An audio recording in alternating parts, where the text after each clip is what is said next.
ಇವತ್ತಿನ ಕರ್ನಾಟಕ ರಾಜ್ಯ ದಲಿತ ಸಂಘರ್ಷ ಸಮಿತಿ ಬೆಳಗಾವಿ ಘಟಕ ಹಾಗೂ ಖಾನಾಪುರ ಘಟಕ ವತಿಯಿಂದ ಡಾಕ್ಟರ್ ಪ್ರೊಫೆಸರ್ ಬಿ ಕೃಷ್ಣಪ್ಪ ಅವರ 89ನೆಯ ಜನ್ಮ ದಿನಾಚರಣೆಯನ್ನು ಹಮ್ಮಿಕೊಂಡಿದ್ದು, ವೇದಿಕೆ ಮೇಲೆ ಆಸೀನರಾಗಿರುವಂಥ ಬೆಳಗಾವಿ ಜಿಲ್ಲಾಧ್ಯಕ್ಷರಾದ ಪರಶುರಾಮಣ್ಣ ಅವರೇ ಹಾಗೂ ಮಹಿಳಾ ಜಿಲ್ಲಾಧ್ಯಕ್ಷರಾದ ರಾಜ್ಯ ಸಂಚಾಲಕರಾದ ಕಮಲಾ ಅವರೇ, ಅದೇ ರೀತಿಯಾಗಿ ನಮ್ಮ ರಾಜ್ಯಾಧ್ಯಕ್ಷರಾದಂಥ ದಲಿತ ಸಂಘರ್ಷ ಸಮಿತಿ ರಾಜ್ಯಾಧ್ಯಕ್ಷರಾದ ಮಿಲಿಂದಣ್ಣ ಅವರೇ, ಖಾನಾಪುರ ತಾಲೂಕಿನ ಹಿರಿಯ ಮುಖಂಡರಾದ ವೈ.ಸಿ. ರಾಥೋಡ್ ಅವರೇ, ಅದೇ ರೀತಿಯಾಗಿ ಇನ್ನುಳಿದ ಜನಗಳಿಗೆ ಮುಟ್ಟಬೇಕಂದ್ರೆ ಇಂಥ ಮಹಾಪುರುಷರ ಜಯಂತಿಗಳು ಅವರ ಹುಟ್ಟುಹಬ್ಬದ ಅಂಗವಾಗಿ ಇಲ್ಲಿ ಎಲ್ಲರೂ ಒಂದು ಕೂಡಲಿಕ್ಕೆ ವೇದಿಕೆ ಇಂಥ ಕಾರ್ಯಕ್ರಮಗಳು ನಿರಂತರವಾಗಿ ನಡೀಬೇಕು. ಶೋಷಿತ ಸಮುದಾಯಕ್ಕೆ ಇದು ಮುಟ್ಟಬೇಕು.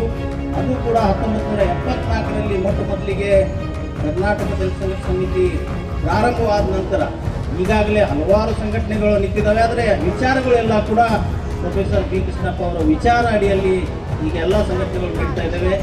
ಅಕ್ಕನವರು ಹೇಳಿದರು, ನಮ್ಮೆಲ್ಲರಿಗೂ ಕೂಡ ಡಾಕ್ಟರ್ ಬಾಬಾ ಸಾಹೇಬ್ ಅಂಬೇಡ್ಕರ್ ಅವರ ನಿಧನದ ನಂತರ ನೆಕ್ಸ್ಟ್ ಆಗಿ 2ನೇ ಅಂಬೇಡ್ಕರ್ ಆಗಿ ನಮಗೆ ನ್ಯಾಯಕ್ಕಾಗಿ ಸಮುದಾಯದ ಏಳಿಗೆಗಾಗಿ ಪ್ರೊಫೆಸರ್ ಬಂದು ನಿಂತಿದ್ದಾರೆ, ಪ್ರೊಫೆಸರ್ ಬಿ ಕೃಷ್ಣಪ್ಪ ಅವರು ಬಂದಿದ್ದಾರೆ ಅಂತ ಹೇಳಲಿಕ್ಕೆ ಇದು ಒಂದು ಹೆಮ್ಮೆಯ ವಿಚಾರ. ಯಾಕಂತಂದರೆ ಬಾಬಾ ಸಾಹೇಬ್ ಅಂಬೇಡ್ಕರ್ ಅವರ ಸಂವಿಧಾನ ಕೊಟ್ಟ ನಂತರ ನಮಗೆ ಒಂದು ಬಲವಾದ ಸಂಘಟನೆ, ಶೋಷಿತ ಸಮುದಾಯಕ್ಕೆ ಬೇಕಾಗಿರುವಂಥ ಸಂಘಟನೆ ಬೇಕಾದ ನಂತರ ಕೃಷ್ಣಪ್ಪ ಅವರ ಒಂದು ನಿರ್ಮಿತ ಹೋರಾಟಗಾರ ಕರ್ನಾಟಕ ದಲಿತ ಸಂಘರ್ಷ ಸಮಿತಿ ನನ್ನೆಯ ಒಬ್ಬ ಪತ್ರ ಯಾವಾಗಲೂ ವಿಶೇಷ ಖಾನಾಪುರ ತಾಲೂಕಿನ ಕಾಳಜಿ ಮತ್ತು ಅನೇಕ ವಿವಿಧ ಭಾಗಗಳಿಂದ ಅನೇಕ ಹೋರಾಟಗಾರರನ್ನ ಗುರುತಿಸಿ ಈ ಒಂದು ವೇದಿಕೆಗೆ ಆಯೋಜನೆ ಮಾಡಿ ಒಂದು ಒಳ್ಳೆಯ ಭವ್ಯವಾದ ಕಾರ್ಯಕ್ರಮವನ್ನು ಆಯೋಜನೆ ಮಾಡಿ